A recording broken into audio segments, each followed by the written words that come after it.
Dün tabii sürpriz gelişmeler oldu. Belediyeler reformu denilen yasadaki değişiklik bir anda ad hoc komite denilen komiteden alınıp başka bir komiteye bağlandı ve bu komitede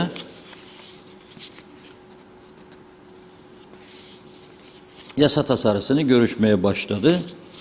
Yasa tasarısı tabii en önemli kısmı, açıklandığı kadarıyla söylüyorum, en önemli kısmı 28 belediyenin 18 belediyeye düşürülmesini öngörülüyor sayı olarak. Kapatılacak olan belediyeler özellikle bu gelişme üzerine ne yaptılar? Dün gece tamamen habersiz bir şekilde bir anda Lefkoşa'ya araçlarıyla birlikte çalışanlar meclis önünde geldiler. Orada toparlanmaya başladılar ve komite toplantısı sürerken devamlı içeriye mesajlar gönderildi, görüşmeler yapıldı. Sabah 4'te de komite bu toplantısını tamamlamış ve Meclis Genel Kurulu'na sunmak üzere tasarıyı onaylamış. Bunun üzerine içeride yapılan pazarlıklar tabii önemliydi. Bu pazarlıklardan sonra Belediye Emekçileri Sendikası eylemi durdurma kararı aldı. Daha sonra da basın toplantısı düzenledi, açıklamalar yapıldı. Ama burada Belediye Emekçileri Sendikası Başkanı Mustafa Yalınkaya bir mesaj verdi. Muhabirimizin aktardığı haberi ben de sizlere aktarıyorum. Çalışanların haklarına herhangi bir zarar gelmeyecek. Çalışanların hakları koruyacak şekilde bu yasa hazırlandığı kendine söylemiş. Dolayısıyla eylemin ateşi bu şekilde alındı. Geriye ne kaldı? Geriye belediye sayısının azaltılmasına yönelik tepkileri kalmış. Bunu da değerlendiriyorlar ve büyük bir ihtimalle yasanın mecliste geçirileceği gün bir eylem yapılacak. Büyük bir ihtimalle yine kapatılacak olan belediyeler daha çok bu eyleme destek verecek. Çünkü onlar tepkilidir. Burada anlaşılmayan bir iki husus var. Tabii bu Kuzey Kıbrıs için sürpriz bir durum da değil yani. Bizdeki yönetim anlayışı, demokrasi, beceri, insanların önemsenmesi, ülkenin önemsenmesi gibi bir şeyimiz yok yani, siyasetimiz yok, böyle bir durum yok.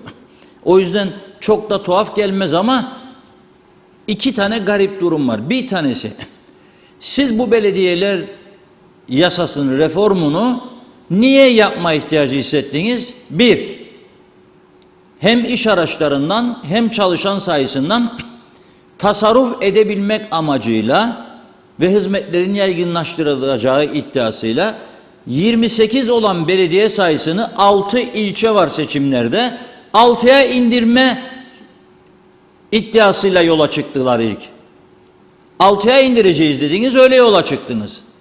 Sonra dediniz ki bu 6-8 olabilir. Hadi onu da kabul ettik. Sonra döndünüz dediniz ki bu 10 olabilir. Onu da kabul ettik.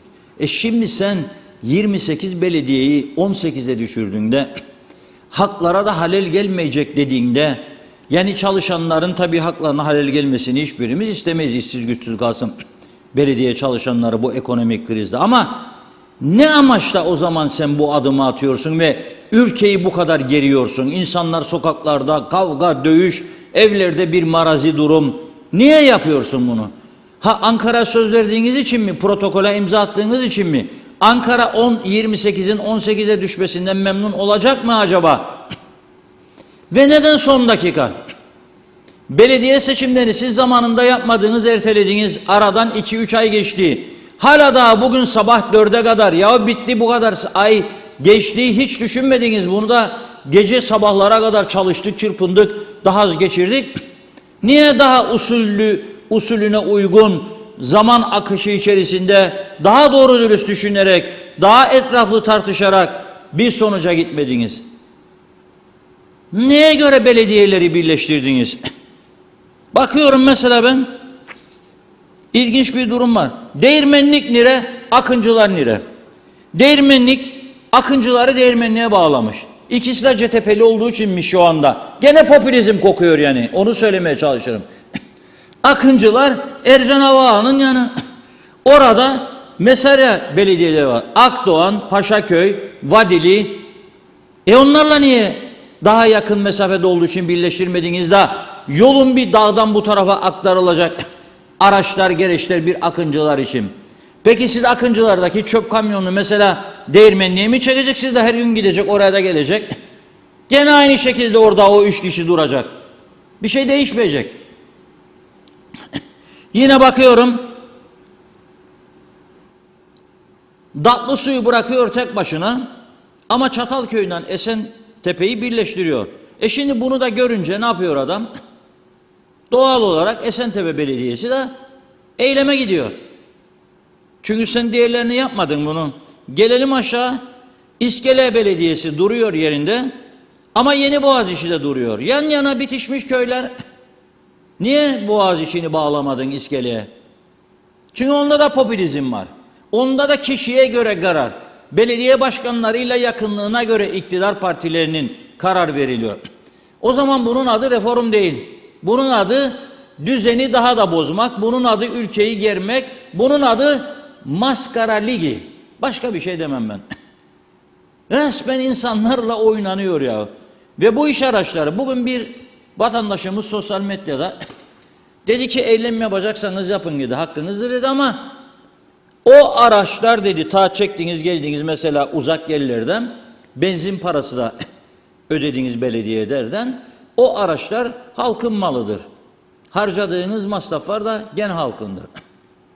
Özel araçlarınıza gidediğiniz dedi mesela.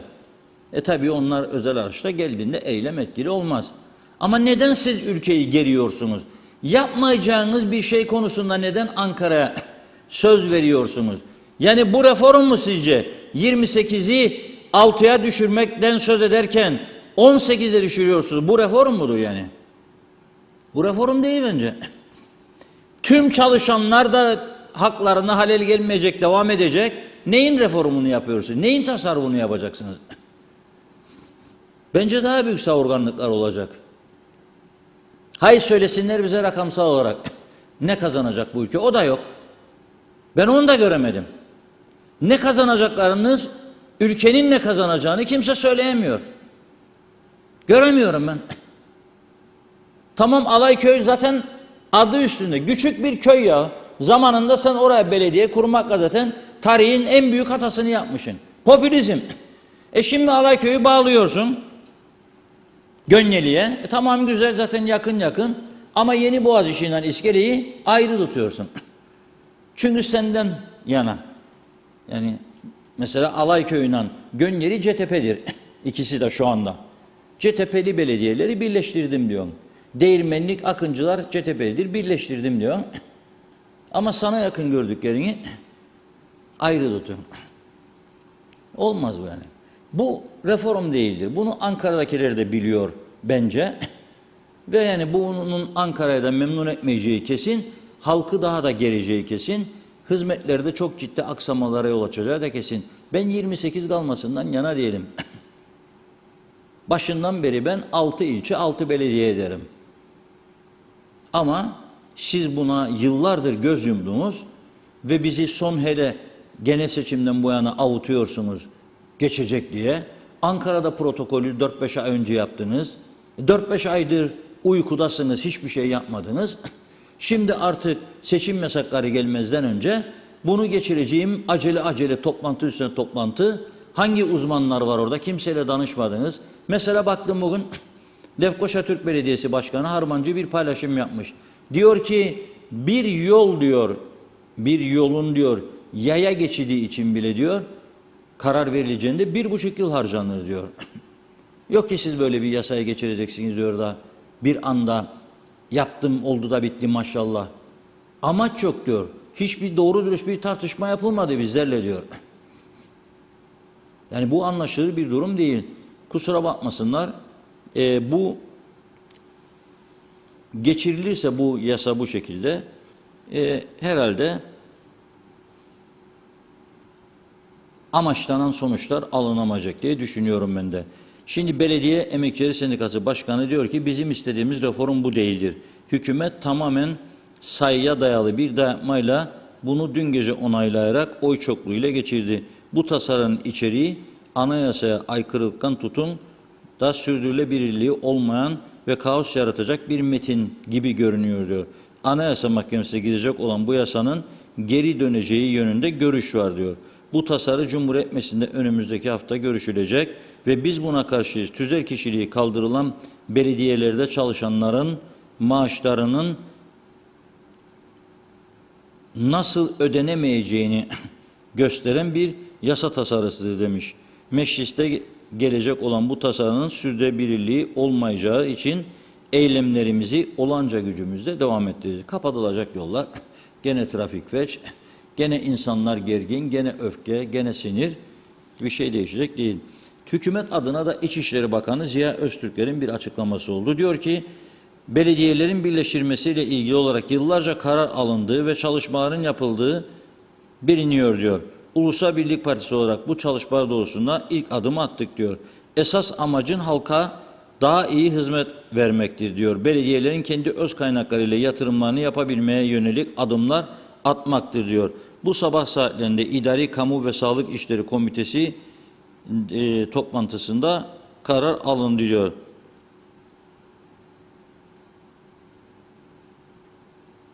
Bunun diyor bir de Cumhuriyet Meclisi Genel Kurulu süreci vardır diyor.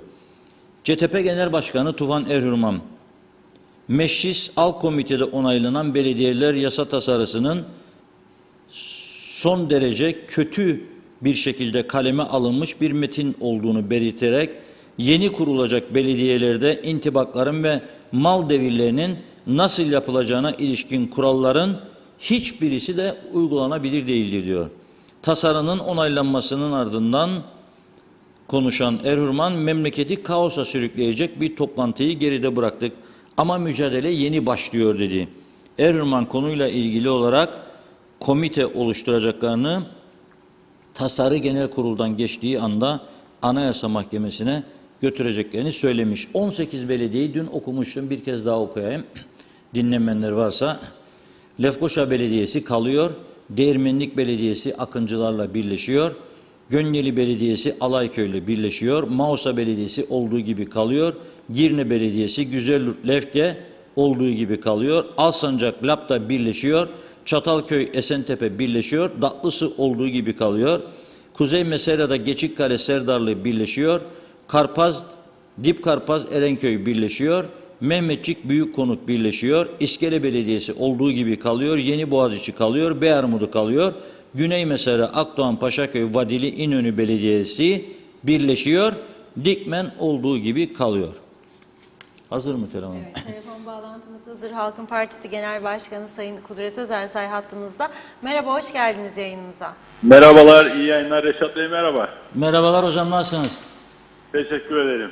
Sizin kamyonlarınız yok muydu meclisin önünde eylem yapasınız? Bizim kamyonumuz yok.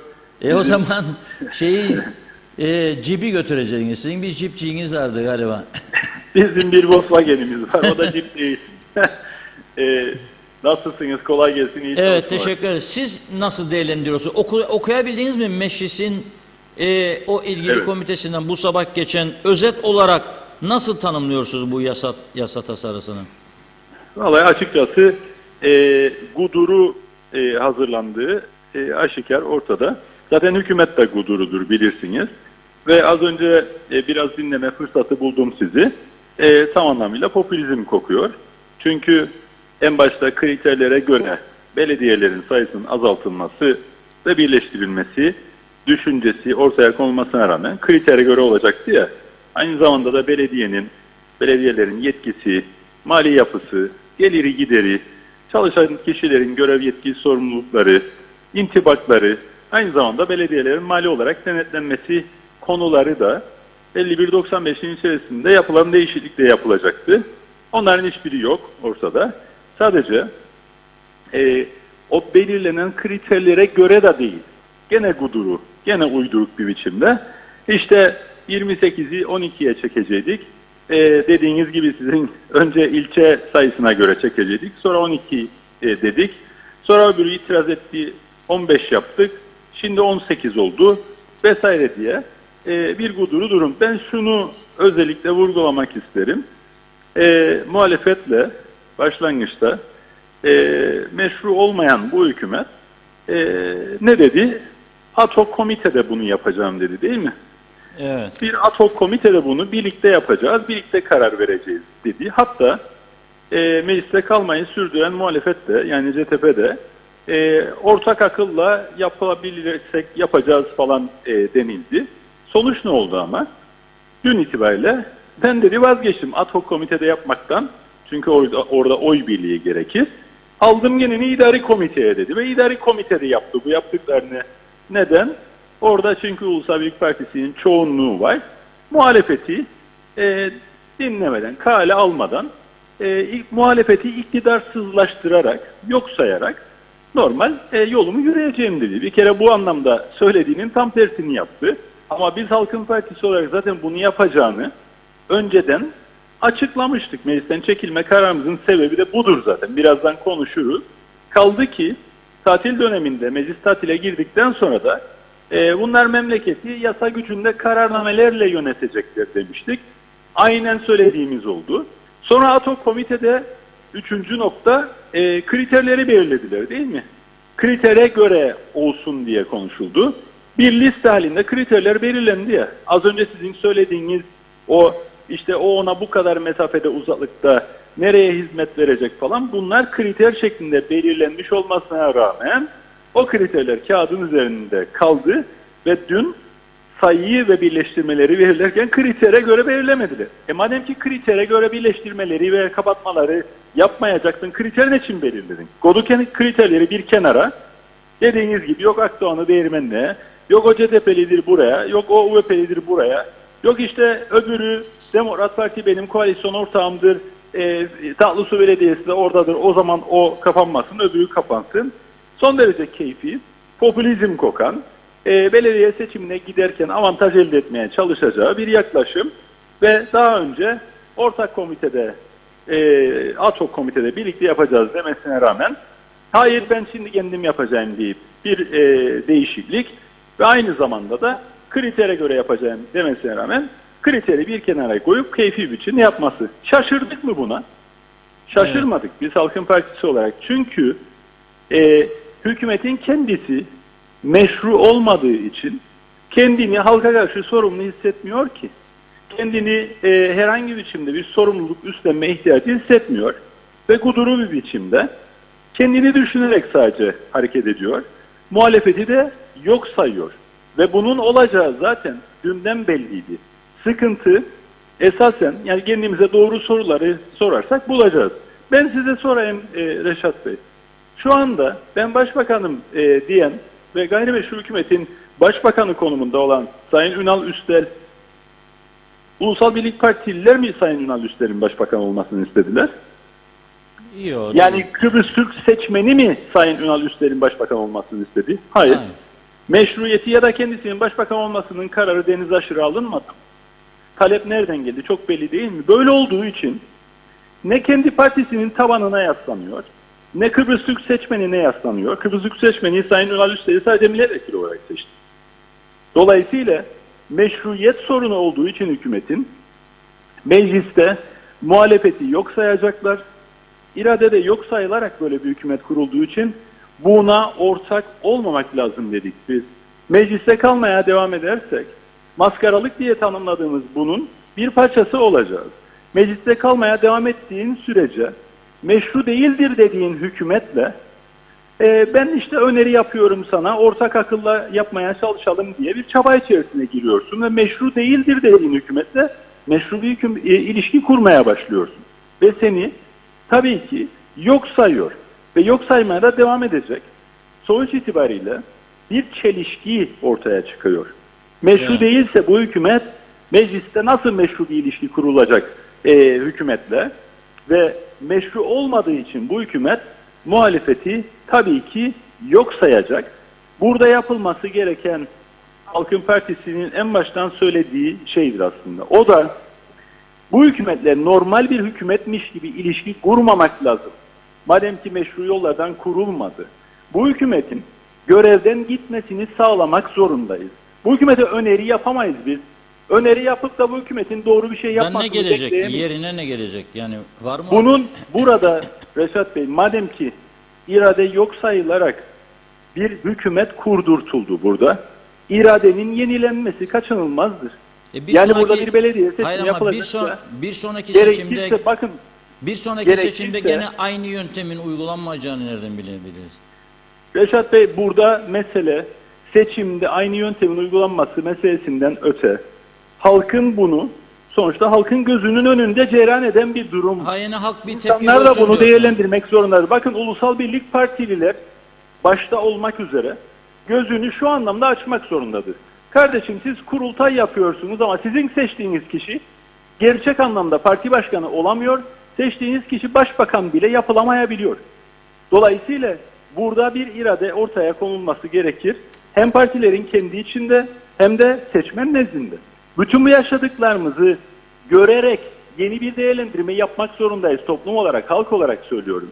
Çünkü bugün gelinen noktada parlamenter sistemde Reşat Bey, hükümetin hükümet olmasını sağlayan şey muhalefetin oradaki varlığıdır. Muhalefet hükümet mecliste olduğu sürece hükümet ve onun başkanı çıkıp diyebilir ki, bakın burada muhalefet ne var? Eleştiri yapıyorlar işte. Demokrasi var Bizde diyor yani. hükümetlik demokrasi var, parlamento var. Allah aşkına, bugün ülkede böyle bir hükümet kurdurulduğu noktadan itibaren demokratik yollardan çalışan bir parlamento, demokratik yollardan çalışan bir hükümet var diyebilir miyiz? Diyemeyiz. O zaman bu imkanı elinden almak lazım. Yani bir sahne kurulmuş oluyor mecliste muhalefetin mevcudiyetiyle ve muhalefet orada olduğu sürece hükümet de hükümet edebiliyor. Bir örnek vereyim size. CTP ile Halkın Partisi bu hükümet ilk kurulacağında, hükümet programı okunurken, hükümet programı tartışılacağında Meclis Genel Kurulu'na girmedik ve boykot yaptık. CTP ve Halkın Partisi birlikte boykot yaptık. Ne oldu? Hükümet programı okundu ama söz isteyen var mı diye sordu Meclis Başkanı. Söz isteyen yok. 4 dakikada Meclis Genel Kurulu kapatıldı. Maskara ve madara olur hükümet. Eğer muhalefet oradan altından zemini çekerse, bu platformu alırsa kendisine biçilen rolü dahi orada oynayamaz zaten.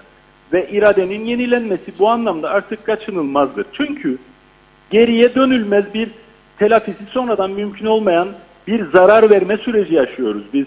Eğer dersek ki ne yapalım arkadaş, yani geçmişte de müdahaleler olduydu. Bu da böyle irade yok sayılarak bir hükümet kurduruldu ama en azından bir hükümetimiz var. Ne yapalım? Gittiği yere kadar gitsin denirse örnekleri alt alta koyalım.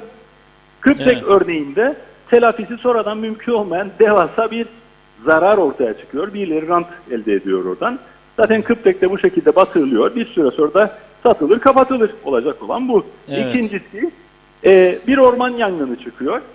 Yönetemediği için, kendisini sorumlu hissetmediği için sağda solda ödül törenlerine katılırken günlerce orman yanıyor. Bir koordinasyon sağlanamadığı için söndürülemiyor ve memleketin ateistleri bile dua eder noktada buluyor kendilerini. İnşallah yağmur yağar da orman yangını söner diye ve yağmur ile sönüyor orman yangını. Telafisi mümkün mü ortaya çıkan zararın? 20 sene belki de Reşat Bey.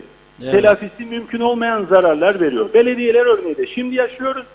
Bir kısmını kapatacak. Belki de kapatılmaması gerekeni kapatacak. Belki de açık kalmaması gerekeni açık bırakacak. Sizin az önce söylediğiniz gibi statükoyu aynen muhafaza edecekse belediye reformunun ne manası olacak? Bana birisi söylesin. Mali açıdan belediyeler daha iyi denetlenmeyecekse, belediye gelirleri artırılamayacaksa, merkezi yönetim belediyeleri gerçek anlamda destekleyip ondan sonra da iyi bir denetim sağlamayacaksa ve yerel anlamda hizmetler iyi verilemeyecekse daha fazla belediye, bugün batık olan belediyelerin 2 katı, belki de tamamını batırılmış olacak. Sonuçta ne noktaya geleceğiz? Kıbrıs Türk halkı yönetemiyor. Belediyeyi de yönetemiyor, hükümeti de yönetemiyor, bakanlıklar da yönetemiyor. Biz günü geldiğinde yönetim değişip muhalefet hükümete geldiğinde yönetecek devlet bulamayacak Reşat Bey. Evet. Dolayısıyla Peki. gayrimeşru olan bir hükümetle meşru ilişki kurulmaz. Bunu yapmaya başladığınız andan itibaren geriye gidersiniz. Sonradan yönetecek bir devlet dahi bulamazsınız. Kanıksamamak ve normalleştirmemek lazım bunu. Neyi söylemeye çalışıyorum? Halkın Partisi bu yönde bir karar aldı, doğrudur. Ama Cumhuriyetçi Türk Partisi daha farklı bir tercihte bulundu, daha farklı bir karar aldı. Karşılıklı olarak biz aldığımız kararlara saygı gösterdik, saygı da göstereceğiz. Ama Peki. bizim düşüncemizdir bu. Bu değişen şartlar çerçevesinde, madem ki daha önce söylediğimiz gibi hükümet muhalefeti yok sayıyor, madem ki hükümet muhalefeti tamamen iktidarsızlaştırıyor, madem ki hükümet kimseyi takmadan benim çoğunluğum var diyerek ilerliyor ve madem ki bu hükümet normal bir hükümet değil ve meşru olmayan bir hükümettir ve bir meşruiyet sorunu var, o zaman değişen şartlar çerçevesinde kararları gözden geçirmek gerekir. Mecliste kalmak, bu hükümet, bu meşru olmayan hükümete normal bir hükümetmiş ve bu memlekette demokrasi varmış gibi bir imkan yaratıyor. Bu imkanı elinden almak artık kaçınılmazdır. Evet. Peki hocam, çok teşekkür ediyoruz. Biz teşekkür Sağ olun, ederiz. Çok kolay sağ olun. gelsin. İyi yayınlar, hoşça kalın. Siz Sağ de olun. hoşça kalın. Evet, yani biz bu arada söyleyeyim, CTP Genel Başkanı Sayın Tufan Erhürman'ı da bağlamak istedik. Bu programın özelliği de çoklu telefon bağlantısı yapmıyoruz. Yani ara sıra. Çünkü güncel olayları konuşuyoruz, yorumlarımızı yapıyoruz, sizlerden gelen görüşleri aktarıyoruz. Onlara bir ışık tutmak adına. Tuvan Hoca'ya ulaşamadık.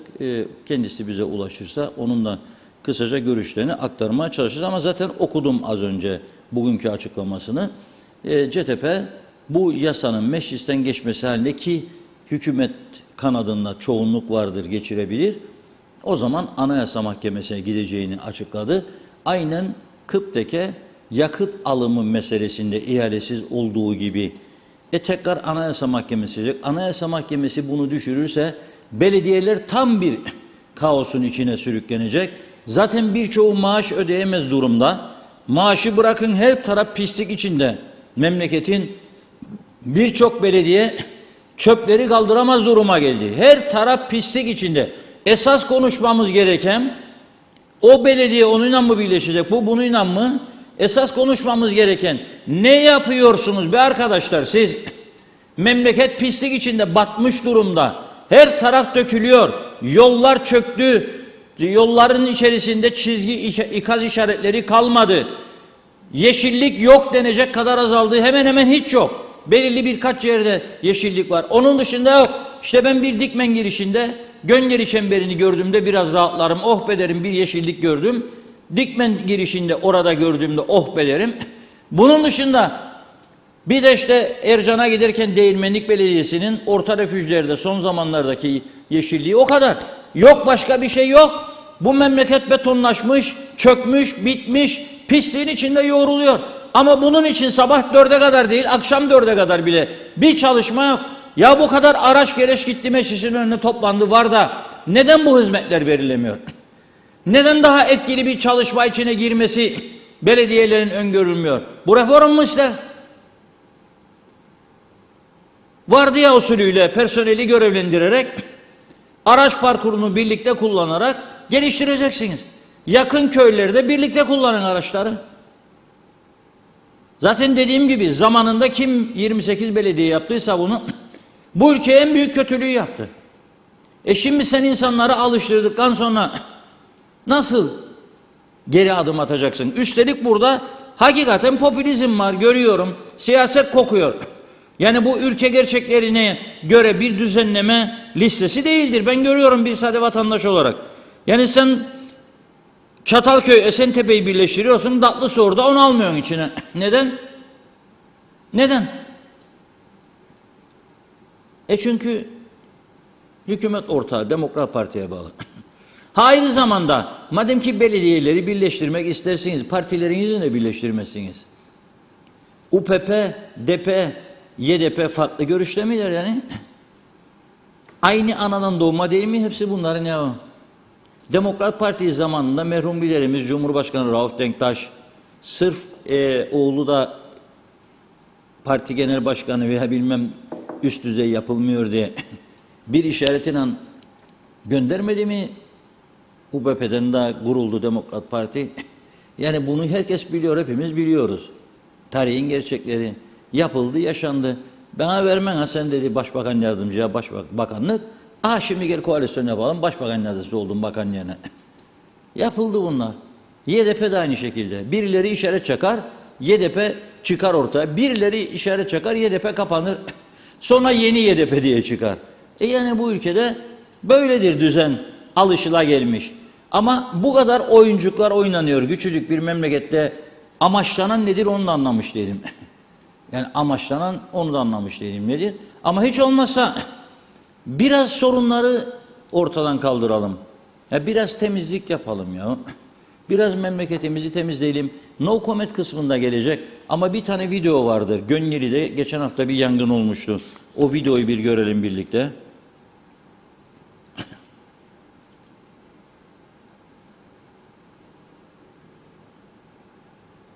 Tamam, şimdi fotoğraflara getirelim. O yangın günü.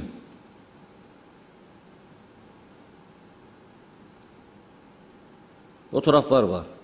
Gelsin. Bu yangın sonrası. 1 Ağustos'da oldu bu yangın. Bakın iyi dinleyin. 1 Ağustos'da Gönyeli girişi Kumser Apartmanı'nın önü. Orada sokağa atılan çöplerden eski kanepeler, koltuklar, yataklar, şilteler, ne bulan fında atıyor oraya. Ne bulurlarsa. Otlar da ağaç oldu falan filan. Biri bir kibrit attıysa otlara yahut da bir sigara izmariti yandı hepsi. Peki yangın sonrası bu rezaleti kim kaldıracak? Kimin görevi? 1 Ağustos'da oldu. Ya bir kepçe bir kamyon gönderip orayı bir güzelce 10 günde kaldıramadık. Bugün kaçıdır ya? Bugün 12'si. 11 gün geçti aradan. 11 gün. Olmaz. Yani bunları da konuşmamız lazım değil mi? Evet, biraz mesaj okuyalım. Sonra devam edeceğiz tabii. Evet, çok teşekkür ederek hızlıca başlıyoruz. Pertev Kalkaner Allah sonumuzu hayretsin diyor. Orhan Durgun Tatlısu Demokrat Parti'nin kalesidir ve belediye başkanı Demokrat Parti Gazi Mausa ilçe başkanıdır. Pertev Kalkaner rezil olduk yazmış. Evet, Mustafa Şakir Küçük, bir maskaralık daha vardı bugün Belepayis'te. Girne'den teleferik yapacaklarmış. Bir minibüsü koyamayan bir otorite teleferik yapacakmış. Tam bir fiyasko. Evet, Pertev Kalkaner diline sağlık olsun demiş. İzzet Kahraman, CTP onurlu ve gururlu insanların partisidir. Selam olsun yoldaşlar. Bizi diğer partilerle bir tutmayın diyor. Erol Topçu hayırlı yayınlar. Zafer Özdiren'le Ankara'nın umurunda mı ki? Can Özyiğitler kolay gelsin. Bunların yapacakları hiçbir işten hayır gelmez dedi. Sibel Serin iyi yayınlar diliyor. Çok teşekkür ediyoruz. Mehmet Uluçaylı 4 yıldır evlere su bağlantısı yapılsın diye İskele Belediyesi parasını peşin alırken su bağlantısı için kazdığı çukurlar Duygu Sokak Long Beach'te olduğu gibi duruyor. Niye belediye bozduğu yerleri tamir etmiyor? Atilla Geçer Eskişehir'den saygılar, selamlar dedi. Nikos Bülent Antonio da iyi yayınlar diliyor. Adnan Karakaş, vallahi de diyor, billahi de ruh ve sinir hastanesinden birilerini meclise gönderseydik bunlardan daha akılcı davranırdı. UBP'de vicdan, merhamet, devlet sevgisi yoktur. Yazık, göz göre göre devleti bitirdiler. Şenay Hilmi ağzınıza yüreğinize sağlık demiş. Erol Hasan da Avustralya'dan selamlarını yolluyor. Oktay Değirmencioğlu belediyeler konusu muhalefetin mecliste yapacaklarıyla çözülmeli. Halkla polis birbirine düşürmekle olmaz, kaos çıkacak. Erbay Elcil halimize gülelim mi ağlayalım mı? 3-5 gün önce bir hafta harcanarak Boğaziçi Ötüken kavşaklar arasındaki Karpuz ana yoluna çizilen beyaz çizgiler silindi, kayboldu. Bu ne biçim ülke? Cengiz Genç, evet, Bostancı'dan selamlarını yolluyor. Serkan Nevel, keçi güldü koyuna keçi güldü koyuna kendinin vekili içeride, kendi dışarıda ahkam kesmeye devam yazmış. Evet, Sayar Eker selamlar. Atışa tartışa geri bir haftayı geride bıraktık. Halkın partileri var, günleri geçer böyle tatsız. Aile sevgisi olmazsa biz hiçiz. Bakıyorum. Evet, Aylin Kızıl hayırlı yayınlar dilemiş. Serkan Nevel, Kudret Özersey'i eleştiriyor. Partinizde iradenizi bulun demiş. Arif Mustafa Cüce, 2009 yılında ben Gazi Mausa Muhtarlar Dernek Başkanı iken bu reform geldi. Muhtar sayısı da 237'den 160'a düşecekti. Belediyede 28'den 16'ya düşürülecekti. O zamandan yapamadılar. Evet, Mehmet İnancı, hoş vakitler değerli dostlarım diyor. Batmış batırılmış cennet adamıza, sizlere de sağlıklı günler dedi. Evet, Serkan Nevel 3 vekili alıp gittiler, seçime girdiniz, bitti vekiller. Sana sahip çıkmazlar diyor. Hasan Ertem, belediyelerin bu kadar çok araçları olduğunu eylem yaptıkları için gördük. Biraz da temizlik yapsalar, her taraf pislik içinde. Ben UBP'li değilim, partili de değilim ama doğru söylemek gerekirse muhalefet fırsat buldu diye hükümete yükleniyorlar. Niye çevrenin pisliğinden bahseden yok? Onlar da belediye seçimini kazanırlarsa yine Lefkoşa pislik içinde kalacak. Az önce konuşan beyefendi de diyor, pislikten hiç bahsetmedi, hiçbirinin umru değil demek. Atilla Geçer, merak ettim, demin baktım. Kıbrıs'ta kaç parti var diye. 20'den sonrasını bıraktım. Sizin orada adam başı bir parti mi var demiş Atilla Bey. Eskişehir'den yazıyor biliyorsunuz. Sayar Eker, seçim yok musluklar. Bangır bangır. Ersin İşemi kolay gelsin dostlarım. O gün Zeybekoğlu particilik bu ülkeyi mahvetti. Hala daha da mahvediyor. Ancak bu durum kimsenin umurunda değil. Mustafa Ünlü memleket pis demek istemiş. Evet, işleri güçleri toprak satmak. Erce Adalı, Mausa Çöpkent bir de yetmez gibi kazı çalışmaları var. Yola çıkmak için harita gerek. Şehir içinde bir yere gitmek için yetmez. Ekonomik kriz, bir de iş yerleri çalışamaz hale geldi. İsmet Ezer, Lefkoşa Gönyeli neden bitmedi diyor. Evet, Sadık Büyük Hüseyin, nedeni 1000 çalışanı varsa belediyenin 900'ü memur, binadan çıkmaz. Metin Erdemel, ortalığı pislik götürürken yollar delik deşik, bariyerler paramparçayken, ana yollar kapkara, yollarda polis yokken, elektrik için yakıt alınamazken Girne'ye teleferik iyi gelir demiş.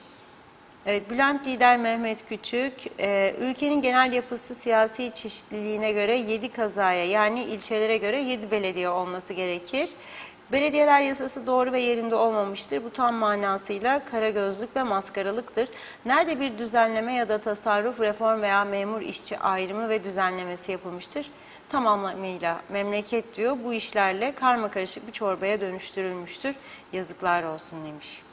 Evet, İsmet Ezer Gönyeli Yaldızlı Belediye'dir. Aytaç Bey, tek çözüm belediyeleri de İngiltere'deki gibi özelleştirsinler. Tek çözüm budur diyor. Mahmut Aslan, Reşat abi saygılar yazmış. Doğan Falyalı, seçimle olunca oy beklentisi olduğu müddetçe hizmet beklemeyin. Çünkü oy bekler gelecek için. Ya sistem kalır ne gelecek. Dost acı söyler ama gerek. Murat Şenkul da iyi yayınlar diledi. Necdet Mavi Gözlü, Kuzey Kıbrıs Birleşik Afrika Pakistan Cumhuriyeti'nden bize hayırlı yayınlar diliyor. Evet, zamanında 28 belediyeyi yapan hükümet suçludur dediniz diyor ama bu 48 yılın en az 40 senesini UBP iktidarda geçirdi. 28 belediye de herhalde onların döneminde oldu. Şimdi bir de Afrikalılara belediye kurma izni versinler.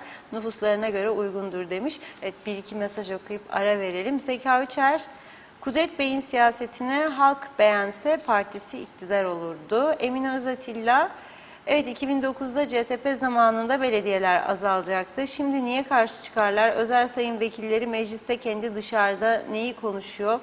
Girdiği koalisyonda bile bozdu demiş.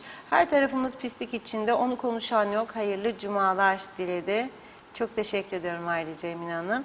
Evet, Kıbrıslı Nevzat Gökçe de diyor ki bir sorun var. Kuzey Kıbrıs'ta bebek bezi.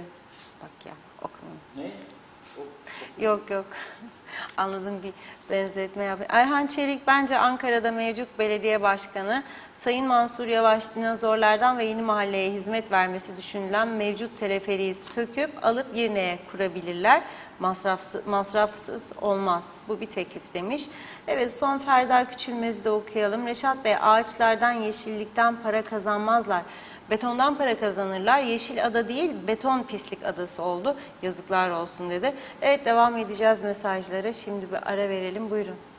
Evet, ben Nevzat Gökçe'nin mesajını beğendim. Diyor, KKTC ile bebek bezi arasında ne fark var diyor.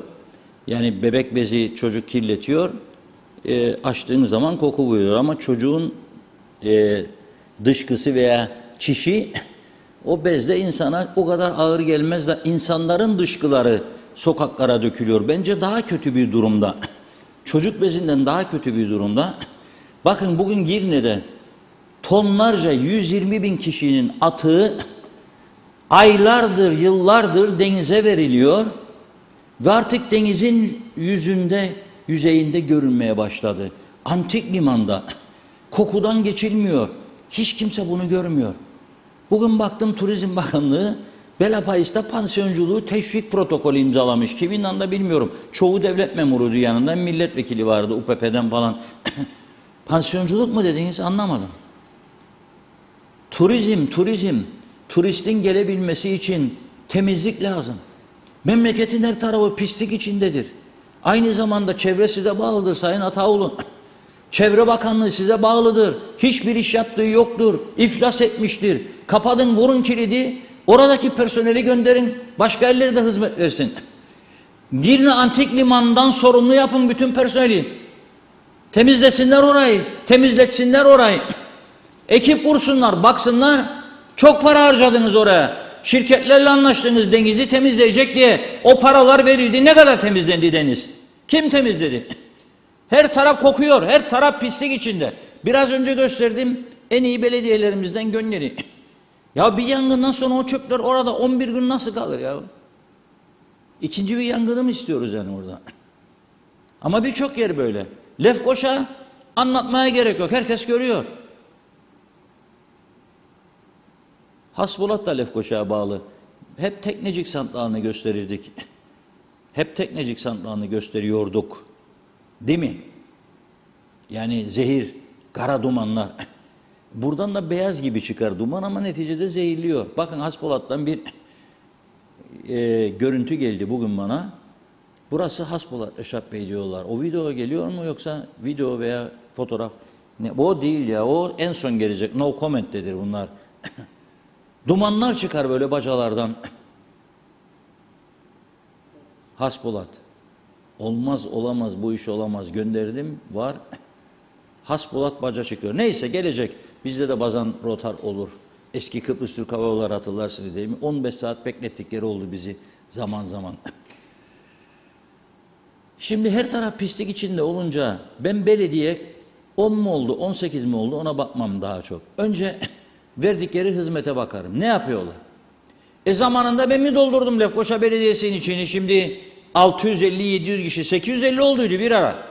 Yok evet şimdiki belediye başkanı doldurmadı ama aması var. Size düzeltmek için geldiniz. Düzeltemiyorsunuz çünkü düzeltilecek gibi değil. Hiç kimse klimanın altından dışarı çıkmak istemez. Mesai saati ister herkes. Nasıl temizlenecek bu ülke? Yahu Londra'da şu anda orada bir arkadaşım vardır anlattı bana yazıyor. Londra'da gece turistlerin yoğun olduğu bölgelerde gece belediye çalışanları çöp arabaları ellerinde süpürgeler süpürürler ya. Gece çöp arabaları ellerinde süpürgeler süpürüyorlar. Tertemiz. Turistler rahatsız olmasın. Çünkü küçük çöp sepetleri dolmuştur. Dışarı dökülebilir, edebilir. Bazısının elinden uçmuştur, rüzgar uçurmuştur. Adamlar çalışıyor. Leicester Square gidin bakın bakalım. Gece Piccadilly. Gidin bakın bakalım. Ha onlar İngilizler İngiltere sisteminde çalışabilir ama biz çalışamayız. Çünkü hep her şey idare-i maslahat. Bu kadar çok parti olursa, bu kadar çok partinin bu kadar çok aday olursa 350 adayla seçime girdiniz siz. Etimiz ne budumuz ne bizim Kıbrıs gibi küçük yer. 300 bin kişi 350 adayla seçime girdiniz. Ayıp değil mi bu ya? Hiç mi mahcup olmuyoruz yani? Yabancılar bizim için ne der? Tabii ne yapıyorsunuz? Oy alacaksınız. Tek başına iktidar yürüyüşü falan filan. Ne yapıyorsunuz? Köylerde, kentlerde herkesle muhatap olup herkese söz vererek oy istiyorsunuz. Ondan sonra da iş yapamıyorsunuz. Hani sen bana söz verdiydin beni belediyeye aldıracaktın? Hani söz verdiydin beni kooperatife aldıracaktın? Hani söz verdiydin beni Vakıflar Bankası'na ya Kalkınma Bankası'na aldıracaktın? Ne oldu bizim krediler? Ha? Esnaf kredisi. Ne oldu bizim süt bedelleri? Her taraftan senden isteyecekler. Sen de vermek zorunda kalacaksın. Popülizm. Küçücük ülkeyi göz göre göre batırdık, mahvettik. Göz göre göre. O kadar yatırım oldu Girne'de. Niye artırmadınız emlak vergilerini yıllardır da oradan oluşacak fonla atıklar arıtılsın da kokmasın, kirlenmesin denizler? Niye yapmadınız? Mausa daha beter durumda. Doğu Akdeniz vurdular. Türkiye televizyonlarında görürüm, röpler çıkar. Öyle övme, böyle övme. Üniversitenin karşısı dışkı tarlası. Dışkı tarlası her taraf. Ne oldu? Daha çok adam, daha çok adam. Ya geçenlerde bir paylaşım gördüm. Senfoni bilmem ne orkestrası kuracakmış. İmzalar dağıtıldı diyor. Müjdeler olsun, seçim oluyor ya. Bir 10-15 kişi daha memnun edelim. Bir 10-15 oy daha gelebilir. Bu şekilde batırdınız. Aslında bana göre bunların tümü yargılıktır. Ama cezaevi zaten patlamış durumda. 170 yerine 720 kişi var. Kapasitenin 3 kat 4 kat üstünde. Yenisini de beceremiyoruz, açalım. Her şey bittiğinde bir şey varmış, personel yasası değişecekmiş de meclis onu geçirmemişmiş. Onun için yapamamışlar. Sonra bu arada 1-1,5 yıl geçtiği için de açılmadı. Fareler bütün teknolojik cihazları çalışmaz hale getirmiş. Kabloları yemişler. Afiyet olsun tabii. Bizim gibi akıllı insanların yemeğini yiyemiyorsan kablosunu yiyeceksin. Fareler bizden akıllıdır, onu kabul ediyorum. Yediler kabloları. İnşallah kalanları da yerler. Neyse layık olduğumuz o düzende cırmalayıp gidecek, gidebildiğimiz kadar. Ben artık yolun çok uzun olduğunu düşünmüyorum. Yol kısaldı. Yol kısaldı. Bana sorarlar bazen. Sen dediydin bu hükümet Mart'tan sonra maaş ödeyemeyecek. Dediydim ama ben bu hükümetin cambazlık yaparak, Merkez Bankası'nı da ikna ederek habire bu kadar borç alabileceğini düşünmezdim. Demokratik olan ülkelerde maaş ödeyemeyen hükümetler alır çantasını giderler. Demokratik ülkelerde akıllı insanlar oturur, siyaseti nasıl düzenler, nasıl çeki düzen verir? Bu kadar olumsuz görüşlere rağmen tüm kamuoyu araştırmalarında siyaset en güvenilmez kurum çıkıyor. En güvenilmez kurum. Bu arada bizim arkadaşlar da ada çapında bütün muhtarlarla görüşüyorlar. En güvenilir kurumları muhtarlara göre. Çünkü muhtarlar köylerimizin nabzını en iyi ölçen insanlardır. Onlar adına iş yapan, onlara hizmet veren kişilerdir. 230 civarında muhtar var. Ulaşabildiklerine ulaşıyor arkadaşlarımız. İnşallah maşallah onlar da bir aydır bitirecekler bu araştırmaları. Biz de size yayınlayacağız. Halkın gerçek kararı nedir ki? Hangi kurumlara güvenirler? Kimleri güvenilir bulurlar? Onları yayınlayacağız. Ama siyasetin her zaman olduğu gibi güvenilmez olduğunu zaten herkes söylüyor, bizler de söylüyoruz. Bunun sebebi gene siyaset kurumlarıdır. Yani bütünleşmeyi, daha etkili olmayı denemiyorlar. İlginç bir durum. Sağda UPP var, DP var, YDP var. Arada başkaları da çıkıyor. MHP var. Solda CTP var. TKP var veya TDP. BKP var. TKP var. Çok. Parti çok. Ortada HP var. Yani onun için bence bütün sorun siyasetin kendisinin özündedir. Esas sorun siyasetinin kendisinin özündedir. Siyaset kurumu kendini toparlamak zorundadır. Siyaset toparlarsa ülkenin birçok sorunu daha kolaylıkla çözülebilir. Ama en önemli sorun nedir diye sorarsanız bana, en önemli sorun bugün evet fakirlik var, evet pahalılık var ama bir şekilde karnımızı doyuruyoruz. Esas sorun ülkemiz kirlendi, tepeden tırnağa kirlendi, pis bir ülke olduk. Tertemiz bir cennet adayı mahvettik. 15 yıl öncesinde Unspoiled Northern Cyprus diye reklam yapardı KKTC Turizm Bakanlığı. Şimdi yapabiliyor mu böyle bir reklam? Yapamaz çünkü yabancılar dava ederler ve kazanırlar ve çatır çatır ödedirler. Yapamaz bu reklamı şimdi. Yasaklanmıştır. Neden? Çünkü zaten bozulmamış KKTC değildir ki bu. Tam tersi. Her tarafı bozulmuş KKTC. Darmadağın olmuş. Denizleri her tarafı, dereleri, ormanları. Bakın Orman Dairesi'nin müdürü görevden alınmış. Bugün bana yazanlar var. Araştırın bir bakalım diyorlar. Son yıllardan nereler kimlere verildi. Bilgi verirlerse alacağım bilgileri. Konuşmuyorlar. Defalarca sordum ben bu soruları. Konuşmuyorlar. Ya araç kayıt dairesinden mazot para nedir, benzin nedir, daha önce neydi, şimdi nedir? O bilgileri bile almakta zorlanıyoruz. Müdür içerideydi değildi, müdür müsteşara soracaktı, müsteşar bakana soracaktı, geldiydi gittiydi, olduydu olmadıydı. Ben bunu Güney Kıbrıs'ı ve bütün dünyayı internet üzerinden buluyorum. Google arama moduyla. Güney Kıbrıs'ın herhangi bir konuda her türlü bilgisini alıyorum. Bizde yok öyle bir şey. E-Devlet olacaktı. 15 yıldır 20 yıldır avutuyorlar bizi. Ya hatta öyle geriye gidelim biraz. Öyle bakanlar gördüm ben, Maliye Bakanları ve diğer bakanları. Gidip bir dairede teknolojiyi geliştirdik, E-Devlet'e bağlandık. Aha bakınız tuşa da bastı, bakan bey geldi falan dairede diye pozlar verdiler. Tabii bu poz verilecek bir durum değil yani. Gülerlerdi bize yabancılar o zaman da. Ben de kendi kendimize gülerdim. Yapacak başka işleri yok bunların dedim. Bir bilgisayar tuşla başar, çağırır devletin tak ajansını, beretesini. Hadi çekin de yayınlayın. Yayınlamazsa fırça yerler. Yayınlayınca görevini yapar. O zaman onlara verelim 120 milyon bütçe mesela. BRT 3 kanal. 330 yapın be siz. 3 kanal azdır. Böyle bir devlet, böyle bir dünyayı titreden ayakları üzerinde bir KKTC, 3 tane devlet kanalı olur mu ya? Birinci ile üçüncü aynı şeyleri gösterilmiş. Ne fark eder? 333'ü de aynısını göstersin. Birinden diğerine geçerken gene aynı, diğerine geçerken gene aynı. Konular da bulunmayınca küçücük ülkede her gün konu ne bulacaksın?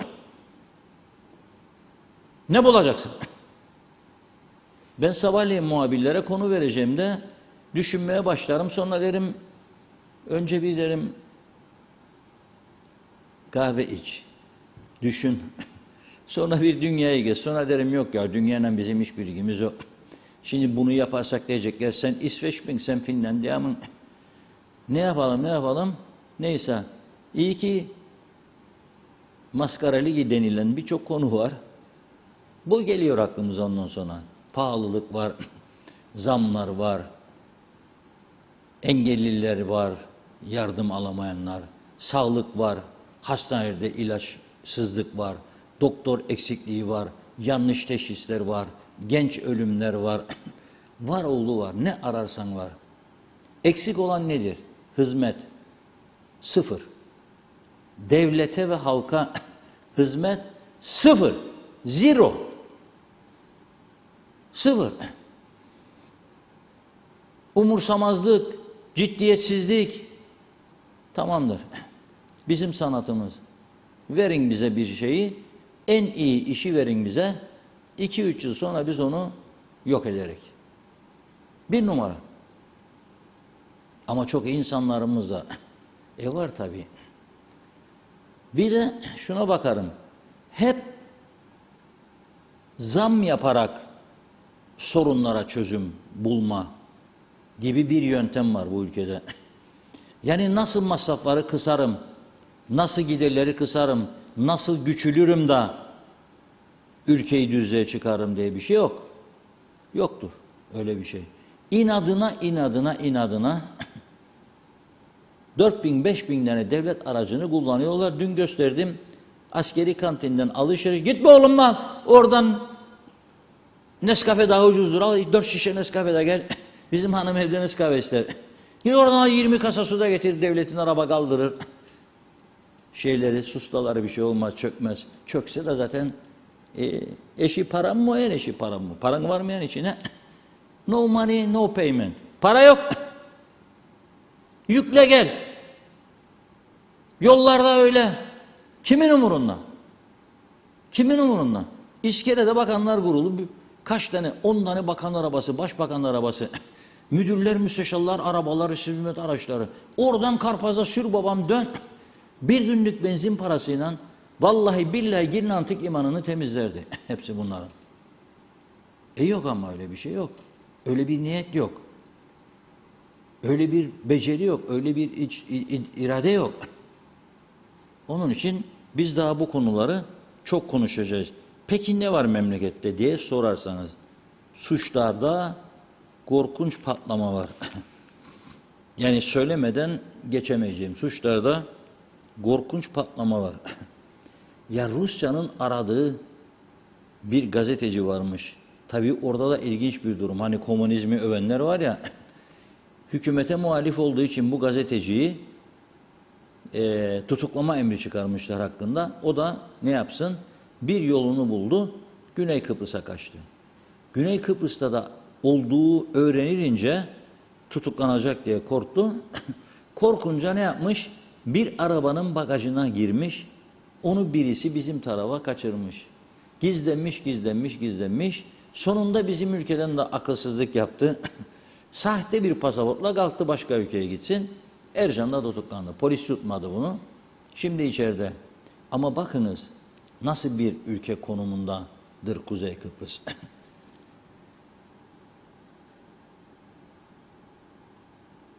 Polisin en büyük dertlerinden birisi de son günlerde, son haftalarda uyuşturucu. Lefkoşa Ağır Ceza Mahkemesi Başkanı'nın uyarıları üzerine yorum yapan bir tane siyasetçi gördünüz mü soruyorum sizlere. Sizlere soruyorum. Ya bir siyasetçi ya bir örgüt, herhangi bir örgüt gördünüz mü?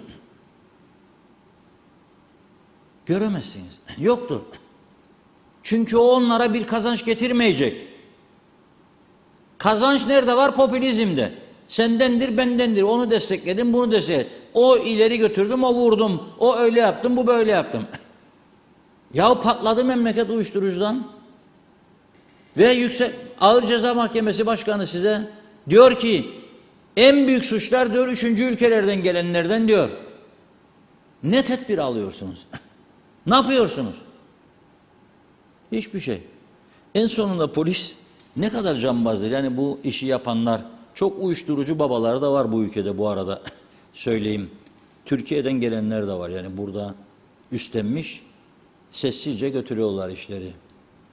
Ve polis de bunları duyduğu halde bazı yerlerde göz yumuyor diye duyuyorum ve üzülüyorum. Çünkü benim en güvendiğim kurumların başında yargı ve polis gelir. Polis içindeki çürümüş elmaları, armutları toplama zamanı geldi. Biliyorsunuz kim olduğunu bazıları. Özellikle Girne bölgesine aman dikkat. Gece eğlence yerlerine girişler çıkışlar aman dikkat. Biliyorsunuz. Yani yakın olmayanlar tutuklansın, yakın olanlar bırakılsın diye bir uygulama olmadığını biliyorum poliste ama bazen bir şeyler oluyor, göz yumuluyor gibi duyumlar vardır. Aman dikkat. Üstlenmiş insanlar var burada. Burası çünkü iyi pazar. Türkiye'den buraya, buradan güneye veya güneyden buraya, buradan içe dağılım devam ediyor. Neyse ama o kadar becerili ki insanlar tavşan kümesine bile uyuşturucu saklamaya başlamışlar.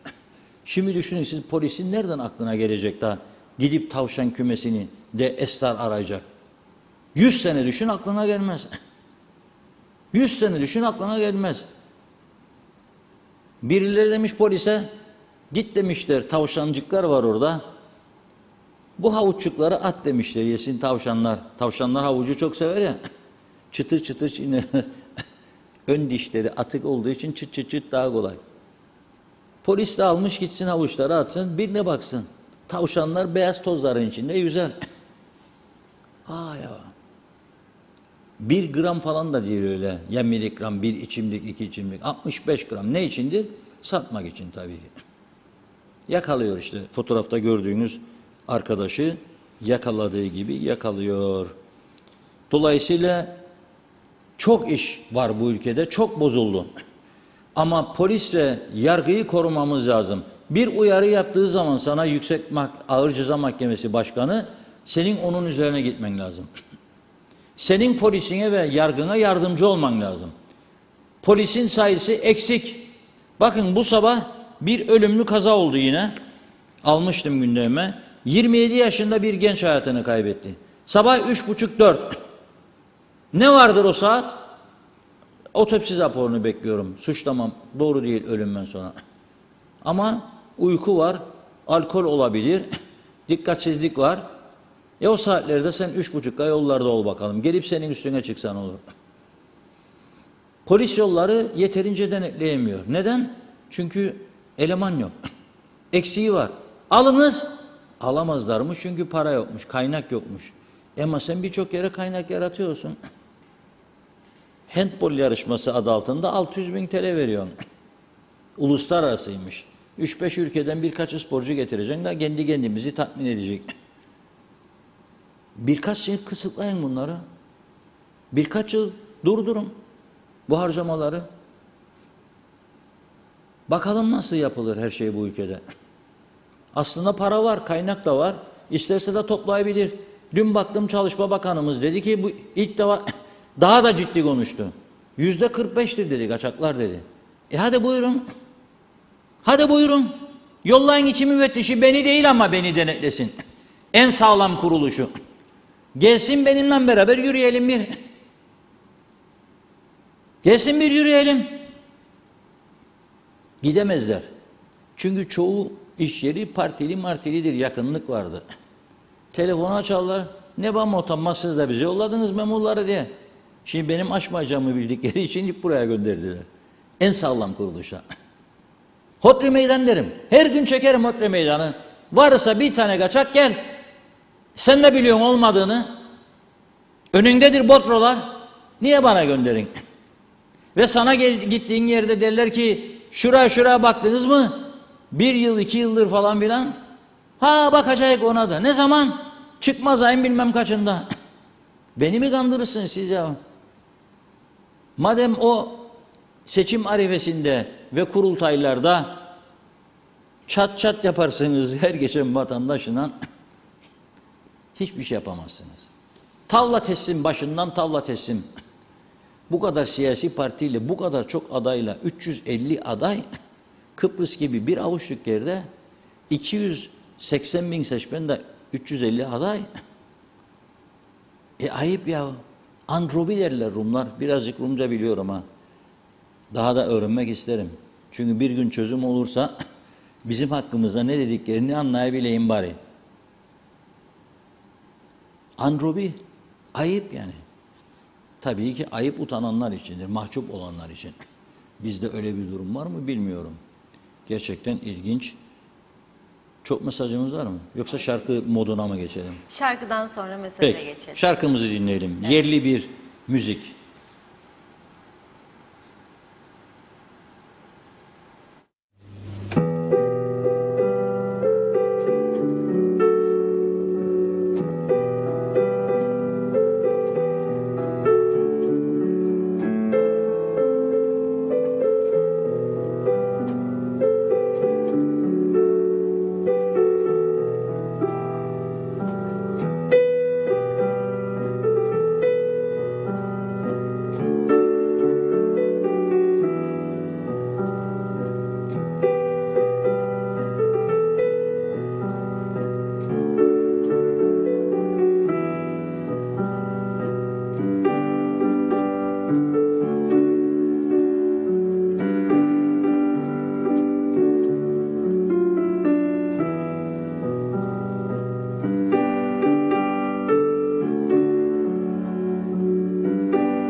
Evet, Melis Yelkenci'den dinledik.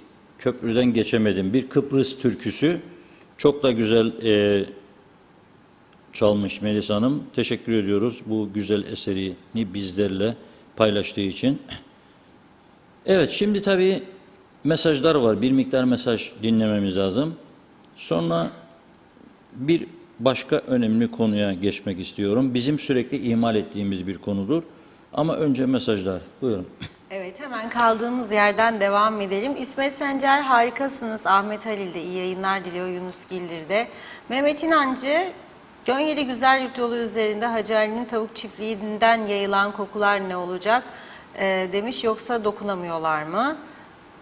Zeliha Adaman hayırlı cumalar yazdı. Mehmet Hüdaverdoğlu, hoş vakitler dilerim. Hiç de iç açıcı bir haber duyamıyoruz. Bu gidişle güneyden gelen insanlar da kuzeye geçmekten vazgeçecek.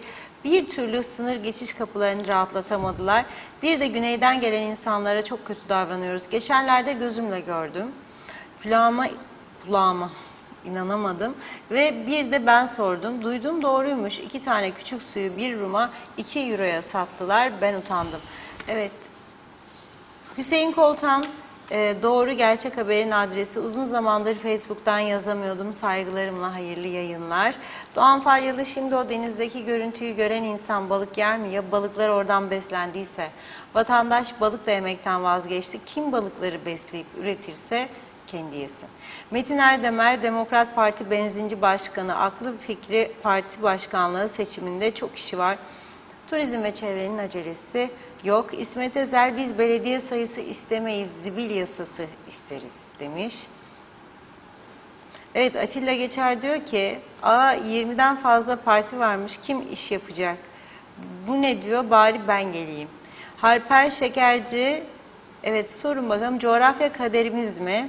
Bir de siyaset meslek mi diye sorun. Mehmet İnancı, acilen Muhtarlar Meclisi kurulsun, karar üretip başvekillere sunsunlar.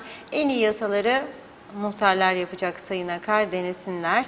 Nilüfer Canova, Mausa bitmiş durumda. Şu anda Larnaka yolu rezalet durumda. Topraktan geçilmez. 2. defa kanalizasyon kazılıyor. En azından bir taraftan kapatıp betonla yamasalar olmaz mı? Sonuçta astım olan insanlar ne yapacak? Evet, Şahin Özdil, size nasıl ulaşırım demiş. Görüşmek istiyorum, bir vatandaşla konuşun. Vedat Alagöz, her şeye itiraz eden bu partiler sırf muhalefet olsun diye mi? Kendileri de hükümette olduklarında onlar da çoktur derlerdi. Belediyelerin azaltılması gerektiğini söylerlerdi. Şimdi muhalefette olduğu için öyle konuşuyorlar. Bir de bu belediyelerin ne iş yapıyor acaba? Her taraf pislik içinde diyor. Kimse bahsetmiyor. Muhalefetteysen gerçekleri söyleyeceksin. Köylerin içine gireceksiniz. Pislikleri göresiniz. Yolları değil, yol çiçek gibi, köyün içi kanser gibi. Saygılar, iyi ki varsınız Diyalog TV. Doğan Falyalı, 6 belediye, 6 kaymakamlık, 6 kaza dedik. Kale alınmadı. Öyleyse her köy kendi belediyesini kursun. Hiç olmazsa sefasını da cefasını da çeksin. Metin Erdemel, Cemil Karzo ile ilgili bilgiler var diyor. Hasan Nihat Erduran, 63 işgal ve istilası sürerken Birleşmiş Milletler bize ambargo uygular. Bu insanlık suçudur ve ekmeğimizle oynanıyor. Kimse de ses çıkarmıyor bu statükoda. Herkes gemisini kurtaran kaptan moduna girdi.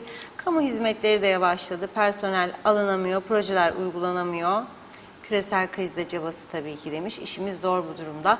Ambargolu ambargosuz mukayesesi yapmayı doğru da bulmuyorum. Ambargolara isyan ve sesimizi duyurmada basının görevi çok fazladır. Meclisin yanında demiş. Kolay gelsin.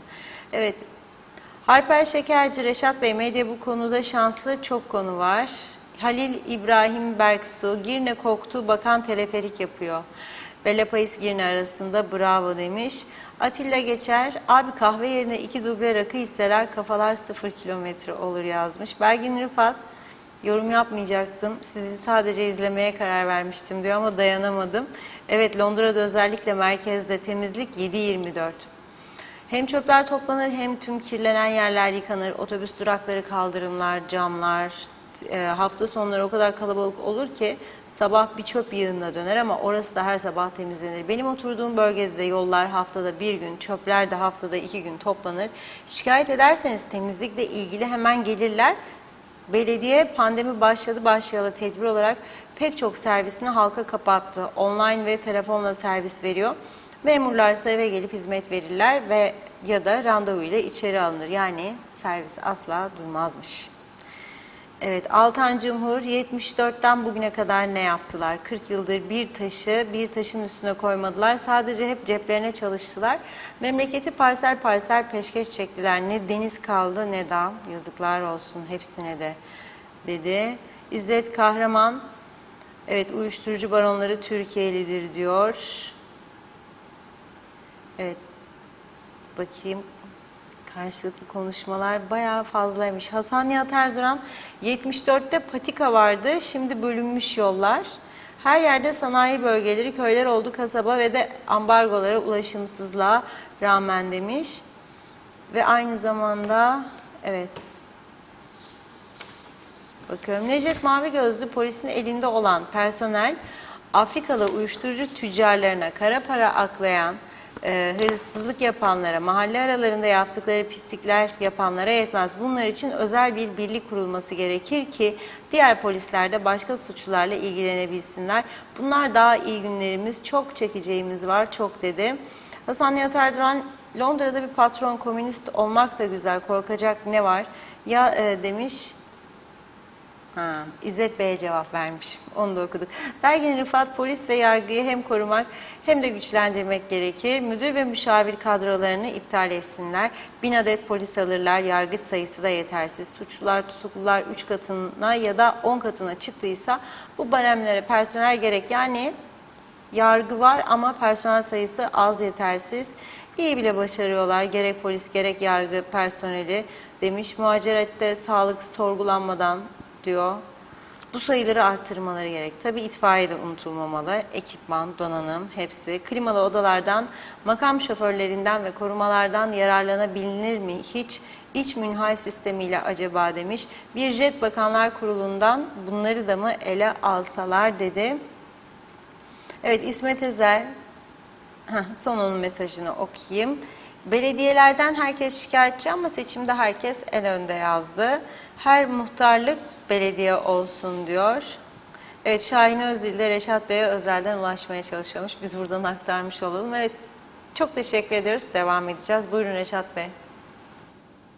Evet, çok teşekkür ediyoruz. Şimdi tabii biz hep iç politikaya dalıyoruz. Kendi sorunlarımızla uğraşıyoruz.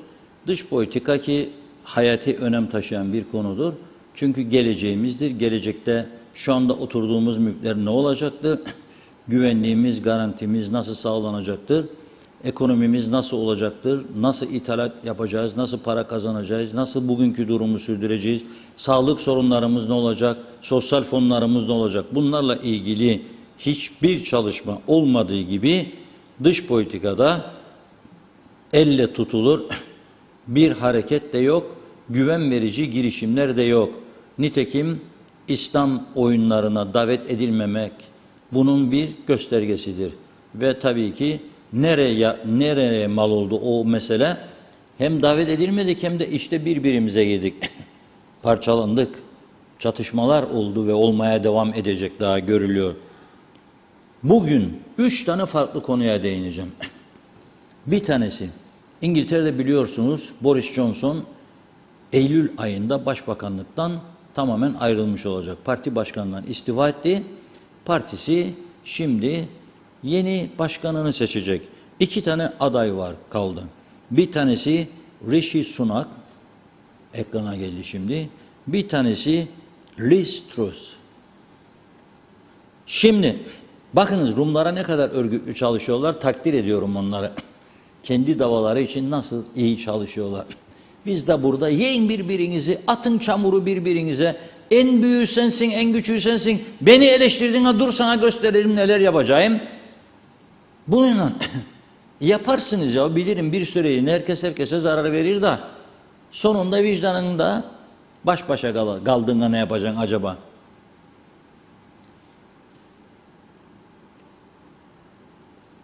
Şimdi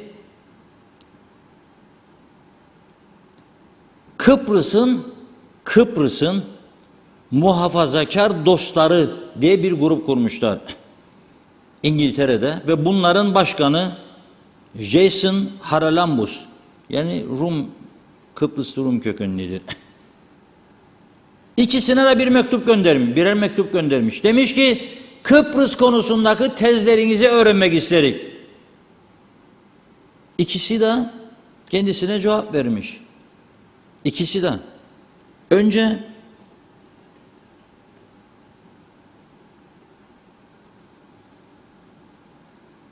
Trust'tan bahsedeyim.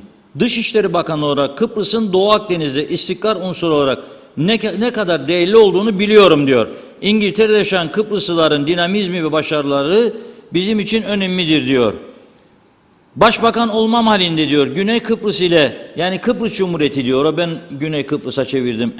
Takım bülteni de Güney Kıbrıs'tır. İngiltere arasındaki ilişkileri daha ileriye taşıyacağımıza söz veriyorum diyor. Kıbrıs sorununun iki toplumlu, iki bölgeli federasyon zemininde çözülmesi için gösterilen çabalara olumlu ve yapıcı katkıda bulunacağım diyor. Öteki bayan aday ise ekranda şu anda. O da diyor ki 1974 olaylarının sebep olduğu acıları biliyorum diyor. Ve o dönem çoğu insanın evlerini terk etmeye zorlandığını, hiçbirinin dönmesine izin verilmediğini ve bazılarının da sevdiklerini yitirdiğini, bunların bazılarının hala kayıp olduğunu söylüyor. Kayıpların akıbeti bir an önce belirlenmelidir diyor. İngiliz hükümetinin Kıbrıslıları adanın yeniden birleşmesi için gösterdikleri çabada desteklemesi gerekir diyor. Kıbrıs'ın iki toplumlu, iki bölgeli federasyon çerçevesinde birleştirilmesi gerekir diyor. Rum yönetimi Başkanı Nikos Anastasiadis'in müzakerelere yeniden başlama niyetini de selamlıyorum diyor. Hangi niyeti? Başlamama niyeti var. Hangi niyeti? Ya bıraktığı Kran Montana'yı da kaçtı geldi buraya. Haritayı da aldı koydu çantaya. Garantörlüklerin tartışılmasını da gerçekleştirdi. İlk defa tarihte da devam etmedi bitirsin. Gelsin dedi bizim taraf Türkiye ile Yunanistan başbakanları, Türkiye Cumhurbaşkanı ve Yunanistan başbakanları bitirelim.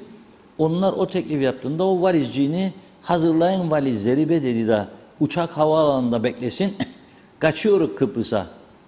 Canım dedi Zivaniye çekti. Yoktur İsviçre'de Zivaniye.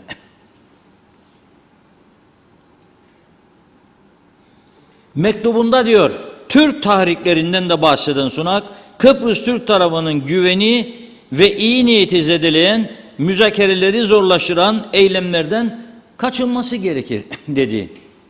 Biz ne diyoruz? Londra'da temsilcilik var, çalışanlar var. Torbayla paralar gider, uçaklar dolusu. Onları harekete geçirip kaç tane dostumuz kaldı İngiltere Lordlar Kamerası'nda? Bir zamanlar 120-130 tane dostumuz vardı. Nereye gitti bu dostlar? Hepsini kaçırdık. Ha? Kendi kendimize düştük. Siyaset düştükçe kalite dostmos kalmadı. Bunları kim takip edecek? Ya herkes denizdedir şu anda. Herkes denizdedir. Ya da meyhane saatini bekler. 8 olsun 7.30. Vazgeçin ya. Ve bu şekilde biz hak hukuk sağlayacak. İngiltere'ye garantör bir ülke olan İngiltere'ye 3 garantör var. Türkiye, Yunanistan, İngiltere.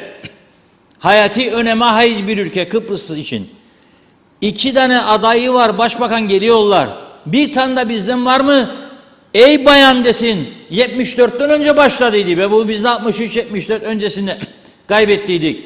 Ey bay ve bayanlar. Biz değil miydik? Annanı olayladık. Bitirelim bu çözümü de 120 bin göçmen dönsün evine. Yok mudur ya bizde ağzını açıp söyleyecek bir tane kahraman? Yoktur. Bu kadar daire, bu kadar harcama. Yazıklar olsun. Onun için diyorum. Ben yönetsem bu ülkeyi hepsini kapatırım. İsteyen istediği kadar bağırsın, istediği kadar çağırsın. İsterse çıplansın, dansöz gibi oynasın yolun ortasında. Hiç bakmam. Mahvettiniz memleketi maalesef. İş yaptığınız yok. Bir de bu kadar para harcıyorsunuz. Yazıklar olsun. Devam edeyim ikinci. Avrupa Komisyonu Başkanı Ursula Hanım da Anastasiadis'e o da bir mektup göndermiş. Çünkü Anastasiadis habire mektup yolluyor. Bu Türkler Maraş'ı açıyor, bizimdir Maraş, iş göçmenlerimiz orada falan. Siz ne yapıyorsunuz? Onun mektubuna cevap vermiş. Kapalı Maraş'ın açılmasına ve sahil şeridin genişletilmesine ilişkin Türk tarafının kararını bir kez daha kınıyorum diyor. Yasa dışıdır diyor bu faaliyetler diyor. Türk faaliyetlerinin bütününün geriye alınması çağrısında bulunuyorum diyor. Avrupa Komisyonu Anastasiadis tarafından önerilen güven yaratıcı önlemleri destekliyor. İki toplum arasındaki güvenin yeniden tesis edilmesine ve müzakere masasına dönülmesine yardımcı olacaktır diyor ve Türk tarafına bu önerilere olumlu yanıt veriniz çağrısı yapıyor. Varan 2 aynı gün bugünkü Rum gazeteleri taze şimdi çıktı Asmaaltı fırınından. Börek çörek yemeyi çok güzel severek. Pazarda oldu mu pastırmalı, hellimli bideler, kuyruğa girerler Asmaaltı fırının önünden. İlker Bey'in yerinden afiyet olsun yiyenlere. Üçüncü önemli haber. Güney Kıbrıs'ın Savunma Bakanı Haralambos Petridis ile İsrail Savunma Bakanı Tel Aviv'de bir araya gelmişler. Benny Gantz ile Haralambos Petridis. Burada iki ülke arasında ve Yunanistan'ın da katıldığı üçlü işbirliği konuları ele alınmış ve Doğu Akdeniz ikili ilişkiler donanım ve teçhizat konusunda gelişen işbirliği değerlendirilmiş. Düşünürsünüz siz Güney Kıbrıs'ın savunma bakanı İsrail'de. Bizim savunma bakanımız yok Allah'a şükürler olsun. Nereye gideceği? Bir tek Türkiye'miz var. Türkiye zaten savunmamızı garantilediği için rahat ve özgürce bize siyaset yapabiliyoruz. Onlar sınırları bekler. Biz daha onun gölgesinde 350 adayla seçim üstüne seçim, yeni bakanlar, bakmayanlar, yeni müsteşarlar, müdürler, yeni müşavirler, hücum. Biz de buradan bağırırız, resmi hizmet araçları satın. Onlar daha çok alırlar. Çünkü seçim önünüze göz kırparlar birçok otomobil şirketine. Merak etme de ben gelirsem bakan oldum hemen 5 tane yeni alacağım. Sıfır hazırla. Ama sen önce biraz dombula bileti yahut da piyango bileti al bizden ki yürüyelim. Tamamdır. Programın sonuna geldik. Kısa bir no comment bölümcüğümüz var. Dün de vardı ya, söz verdik sizlere olacak diye. Onu da getirelim ekranlara, sonra veda edelim sizlere.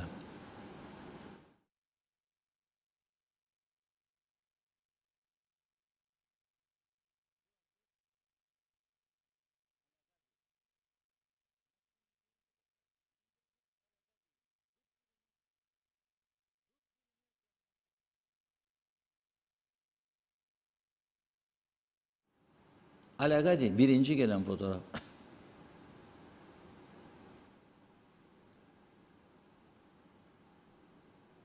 Gelecek. Gelecek. Birden ikiye çıktı rejideki çalışanlar onun içindir yani. 2 kişi olunca makam kavgası yaparlar zannederim. Ondandır. Şimdi birincisinde orada biliyorsunuz Aragadi'de kaplumbağaları koruma alanı vardır. Kaplumbağaları koruma alanı oraya bir tabela çakmışlar. Zamanın birinde kaplumbağaları koruyalım, sahillerimizi temiz tutalım diyor. Tam da kimse bu haydutlar, haydut diyeceğim çünkü bunu normal bir insan yapmaz bunu. Götürmüş tabelaların önüne atmış çöplerini.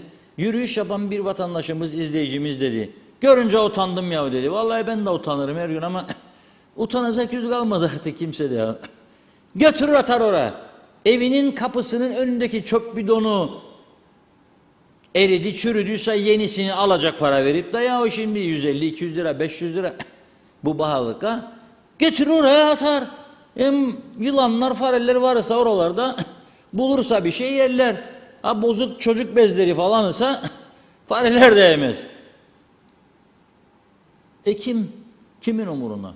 Her zaman söylediğim bir mesele var. Kültür down, pislikler, yolsuzluklar, suistimaller, hırsızlıklar, kaçakçılıklar up. İkincisi gelsin. Burası da yeni yapılan Hamikköy çevre yolunun çember ve refüjleri. Açılış olduğu gün hatırlayınız, Cumhurbaşkanı Recep Tayyip Erdoğan uzaktan katılmıştı Skype üzerinden. Ne demişti? Hani yeşillik, hani yeşillik? Göremedim demişti. Dönemin Bayındırlık ve Ulaştırma Bakanı Resmiye Eroğlu Canaltay Hanım ise canlı yayında efendim bu zamanlar pek uygun değil, zamanı gelecek yemyeşil olacak buralar dedi. Tabii Resmiye'nin bu konuşmacıyı yaptıktan 5-10 gün sonra bakanlıktan gideceğini bilmezdi. Onun hakkında hayallerinde canlandırdığı yeşillikleri vardı elbette.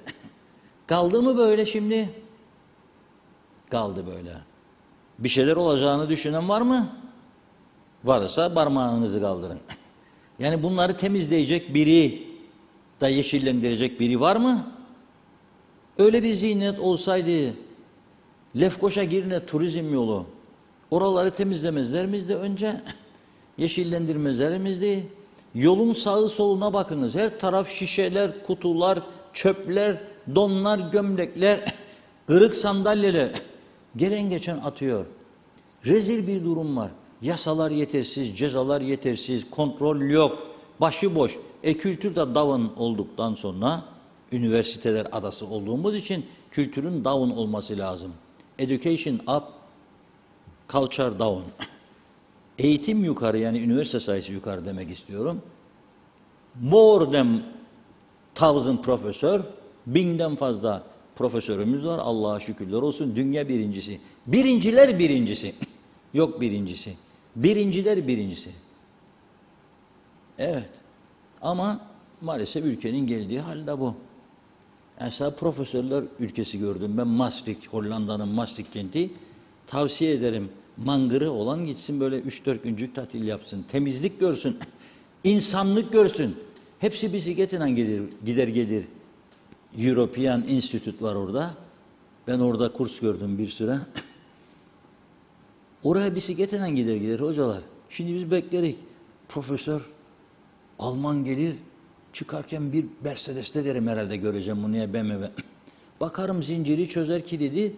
Bindiği gibi bisiklet tabana koy gider. Vay be dedim, nasıl o? Sağlıklı yaşam. Duman görmedim hiç. Bir hafta 10 gün kaldım galiba. Duman görmedim. Duman yok. Onun için uyduran gitsin diyorum. Güzelleri görmek istem. Ha belediye başkanlarına gönlüm arzu eder gönderelim gitsin ama değişmeyecek. İstanbul'a gitti, çoğu geldi, hiçbir şey değişmedi. Türkiye'ye gider gelirler, kardeş şehirler, orayı da görürler. Türkiye'nin de çok güzel oldu, kentleri, köyleri. Antalya, dünkü yazımda bahsettim. 135.000 konutun elektriğini sağlıyor. Atık çöplerden Antalya Belediyesi. İyi duyun, açın kulaklarınızı. 135.000 konutun elektriğini atık çöplerden sağlıyor. Çöp kalmadı. Diğer yan köylerden, kentlerden çöp toplamaya başlamış belediye. İhtiyacı var daha çok elektrik üretsin. Biz de burada nelerine uğraşırız ya. Çöpler sokaklara, kaplumbağaların yaşam bulmaya çalıştığı yerlerin önünde çöpler. Daha sonra birbirimize mastika, pansiyonculukmuş yapacakmışık. Belapayıs'ta, Beylerbeyi. Evet, çok teşekkür ediyoruz. Bugünlük bu kadar. Ağzınıza sağlık. Biz de size çok teşekkür ediyoruz ve güzel bir hafta sonu geçirmenizi diliyorum. Yeniden görüşünceye dek hoşça kalın.